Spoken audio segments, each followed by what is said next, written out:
Hello बच्चों, चलिए प्रश्न पढ़ते हैं। पानी के अणु की संरचना चित्र में दिखाई गई है। ऑक्सीजन परमाणु के केंद्र से इस अणु के द्रव्यमान केंद्र की दूरी निकालें।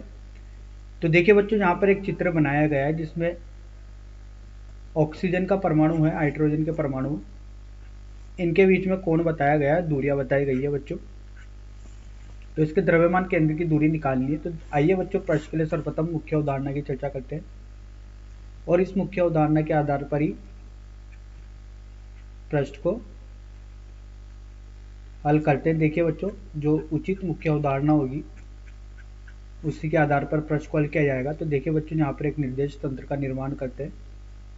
ये अपना एक निर्देश तंत्र हुआ, ये x, ये y। बच्चों, इसकी यहाँ से केंद्र से जो दूरी है ये m1 द्रव्यमान की r1 सदिश, और एक दूसरा अन्य द्रव्यमान m2, इसका r2 सदिश यहाँ पर है। तो इनको जो द्रव्यमान केंद्र की जो स्थिति सदिश होगी r सदिश, यहाँ से r सदिश, इनको मिलाने वाली रेखा की अनुदिश होगी बच्चों यहाँ पर कहीं ना कहीं। तो अगर r सदिश इसके द्रव्यमान केंद्र की स्थिति निकाली जाए तो ये होगा बच्चों m1 r1 सदिश धन m2 r2 सदिश बटे m1 धन m2। तो इस प्रकार से बच्चों, जब द्रव्यमान केंद्र का स्थिति सदिश निकालना हो तो इस प्रकार से निकाला जाता है बच्चों। तो आइए बच्चों, इस मुख्य उदाहरण के आधार पर प्रश्न को हल करते हैं। देखिए बच्चों, यहाँ से जो संरचना बनाई गई है इसको निर्देशांक तंत्र पे बनाते हैं। तो देखिए बच्चों, अगर इसको निर्देशांक तंत्र पे बनाए जाएंगे तो कुछ इस प्रकार से बनेगी। देखिए, ये ऑक्सीजन का द्रव्यमान, जिसे बच्चों यहाँ पर m3 लेते हैं। यहाँ से बच्चों इससे दो द्रव्यमान जुड़े हुए हैं, एक तो हाइड्रोजन का और एक दूसरा ये हाइड्रोजन का। और बच्चों इसको मूल बिंदु लेते हैं, तो इसके जो निर्देशांक होंगे 0,0 होंगे, ठीक है। तो इसे लेते हैं बच्चों m1, इसे लेते हैं m2 और ये होता है m3। तो ये कोण अगर बच्चों 104 डिग्री दिया है तो ये 52 डिग्री हो जाएगा बच्चों इस निर्देशांक से, ये भी 52 डिग्री हो जाएगा।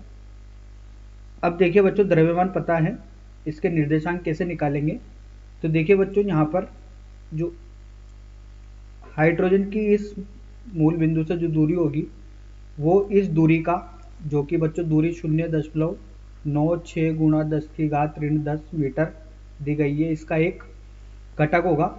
इसी तरीके से यहाँ पर m2 का भी एक घटक आएगा, जो कि इसकी दूरी हो जाएगी इस निर्देशांक तंत्र या मूल बिंदु से, ये होगी इस प्रकार से। तो देखिए बच्चों, लिखते हैं सब सर्वप्रथम द्रव्यमान m1 है, वो है 1 ग्राम।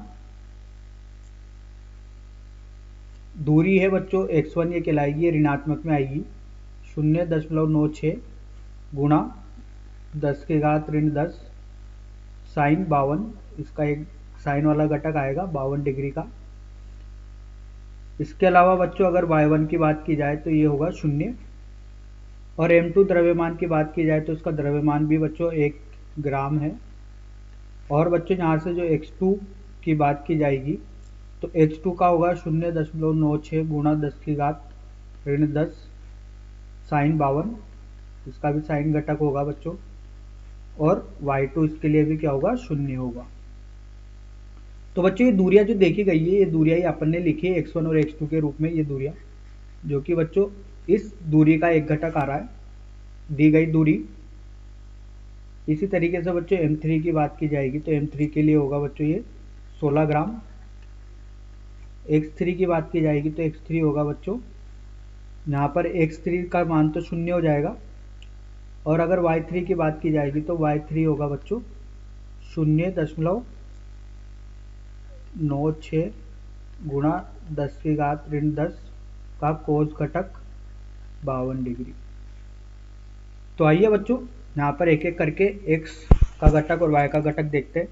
तो देखिए, अगर x का घटक देखे जाएंगे तो उसका द्रव्यमान केंद्र के लिए लिखा जाएगा x COM बराबर m1 x1 धन m2 x2 धन m3 x3 बटे m1 धन m2 धन m3। यहाँ पर लिखते हैं बच्चों XCM बराबर, मान रखना चालू करते हैं तो ये 1 ऋणात्मक में 0.96 गुणा 10 की घात ऋण 10 साइन 52 डिग्री धन 0.96 गुणा 10 की घात ऋण 10 साइन 52 डिग्री, और इसका द्रव्यमान लिखेंगे तो देखिए बच्चों द्रव्यमान गुणा 1 धन m3 16 गुणा 0 बटे कुल द्रव्यमान का योग लिखना है बच्चों, तो ये होगा 1 जोड़ 1 जोड़ 16। तो जब इसको हल करेंगे तो देखिए बच्चों यहाँ से XCM निकल के आ रहा है, जो कि निकल के आ रहा है बच्चों 0, क्योंकि बच्चों ये घटक दोनों कड़ी आएंगे, ये 0 है तो कुल मिला के क्या आएगा बच्चों 0। इसी तरीके से YCM की बात की जाएगी, y घटक की तो ये m1 y1 जोड़ m2 y2 जोड़ m3 y3 बटे कुल द्रव्यमान m1 जोड़ m2 जोड़ m3। तो रखते हैं बच्चों यहाँ से मान, तो देखिए 1 गुणा 0 धन 1 गुणा 0 धन 16 गुणा बच्चों इसका कोस घटक था जो कि कोस 52 डिग्री ये था, गुणा 0.96 गुणा 10 की घात ऋण 10 का कोस वाला घटक बटे कुल द्रव्यमान का जोड़। तो द्रव्यमान कितना है 1 जोड़ 1 जोड़ 16। तो देखिए बच्चों इसको हल करने पर क्या मिलता है, जब इसको हल करेंगे तो ये 18 हो जाएगा बच्चों भाग में, तो YCM मिलेगा यहाँ पर, ये हो जाएगा 10.56 गुणा 0.615 गुणा 10 की घात ऋण 10 बटे 18। अब देखिए बच्चों अगर इसको हल करते हैं तो यहाँ पर मिलता है 0.36 गुणा 10 की घात ऋण 10 मीटर। तो इसी तरीके से बच्चों X और YCM आ चुके हैं, ठीक है। तो देखिए यहाँ पर ये तो X निर्देशांक था बच्चों और ये था Y निर्देशांक। तो X निर्देशांक और Y निर्देशांक आ चुके हैं। अब देखिए बच्चों O डैश से अगर दूरी देखनी है, ठीक है, तो देखिए यहाँ से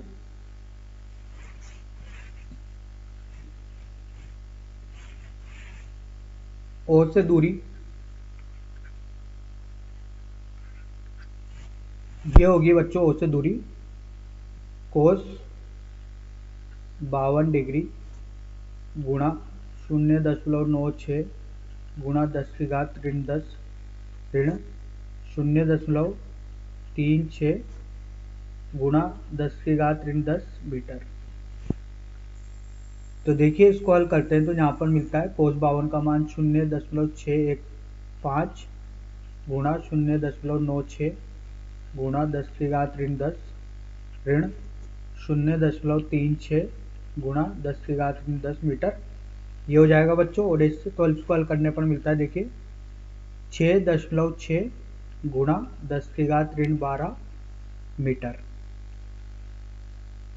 तो ये बच्चों O से दूरी आ चुकी है। अब देखिए यहाँ पर अगर आगे की ओर और बात की जाए तो O से दूरी जो कि द्रव्यमान केंद्र की दूरी कहलाएगी,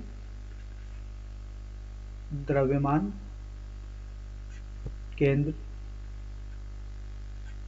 का ये होगा बच्चों 6.6 गुणा 10 की घात ऋण 12 मीटर। तो देखिए बच्चों यही अपन से प्रश्न में पूछा गया था कि ऑक्सीजन परमाणु के केंद्र से इस अणु के द्रव्यमान केंद्र की दूरी निकाल लो। तो ऑक्सीजन परमाणु से निकालनी थी बच्चों, तो ऑक्सीजन से दूरी निकाल ली है 6.6 गुणा 10 की घात ऋण 12 मीटर। तो आशा करता हूँ आपको यह समझ में आया होगा। धन्यवाद।